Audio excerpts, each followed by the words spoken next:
Hafla ya leo imeendelea kuonesha kwamba Mheshimiwa Rais Daktari Samia Suluhu Hassan si tu kuwa ni kiongozi mwenye maono na kuahidi, bali ni kiongozi anayetekeleza kwa vitendo maono yake na ahadi zake anazozitoa. Utoaji wa hundi ya shilingi bilioni 200 unaonesha kwa vitendo kwamba serikali ya awamu ya 6 inatekeleza ahadi zake kwa vitendo na si tu ahadi na si tu maneno.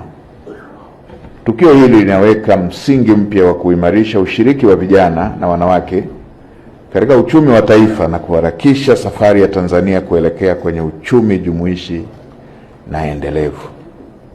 Hii ni nyongeza ya fedha zile ambazo zimeendelea kutoka zinazohusu makundi haya: vijana, wanawake na kundi la watu wenye ulemavu.